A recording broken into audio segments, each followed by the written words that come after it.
Everyone, welcome to my YouTube channel. Today I'm going to start with the topic introduction of anthropology.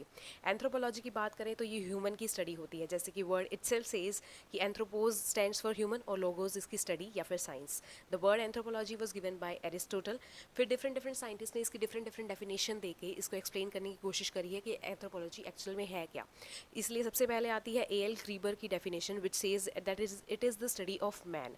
फिर next आती है Melville जे हर्स्कोविट्स की definition जो कहती है कि it is the study of man and his work. In definitions को हम फर्दर इलेबोरेट करेंगे टू नो कि एंथ्रोपोलॉजी एक्चुअली है क्या.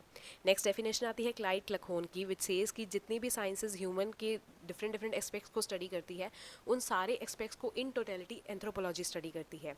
नेक्स्ट डेफिनेशन आती है एम जैकोड की और बी टी स्टर्न की विच सेज की scientific study of physical social cultural and behavioural development of human beings since their appearance on earth. मतलब ये सिर्फ हॉरिजॉन्टली उनके डिफरेंट डिफरेंट एस्पेक्ट को स्टडी ना करते हुए वर्टिकली भी टाइम बाउंड मैनर में भी इसको स्टडी करते हैं कि प्रेजेंट पास्ट और फ्यूचर में एक्चुअली ह्यूमन का डेवलपमेंट हुआ कैसे.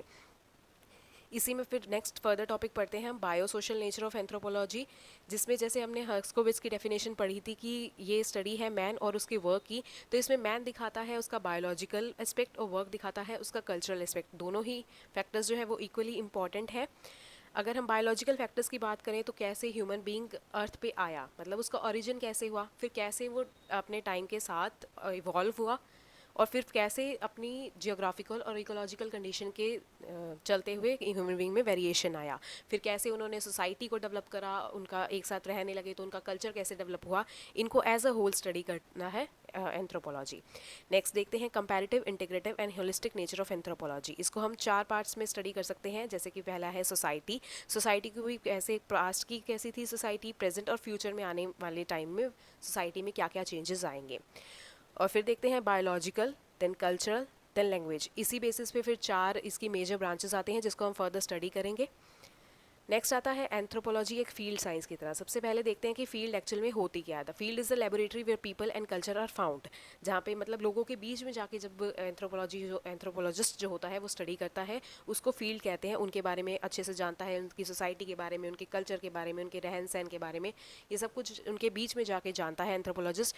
जबकि इसमें एक बताया जाता है कि एक टूरिस्ट तो वो होता है जो आता है और चीज़ें देखता है बिना एक अकेडमिक मोटिव के, वो चीज़ें को देखता है और वहाँ से चला जाता है.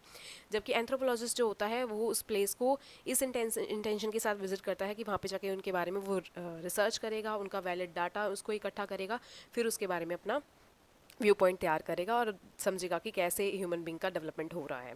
इसके लिए इंपॉर्टेंट टेक्निक्स जो यूज़ करता है that is participant observation, case study, interview, genealogy. ये जैसे जैसे फर्दर टॉपिक्स आते जाएंगे हम इनके बारे में डिटेल में स्टडी करते जाएंगे.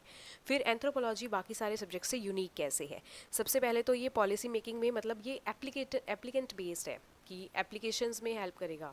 जैसे कि सीधा सीधा अगर हम देखें कि पॉलिसी मेकिंग में हेल्प कर रहा है लोगों के, जैसे हम कल्चर के बारे में जान रहे हैं, उनके बारे में डेप्थ में जान रहे हैं, तो हम उनकी साइकोलॉजी भी किसी हद तक समझ पाएंगे. उस अकॉर्डिंग उनके लिए हम पॉलिसी बना सकेंगे, जैसे रिजर्वेशन.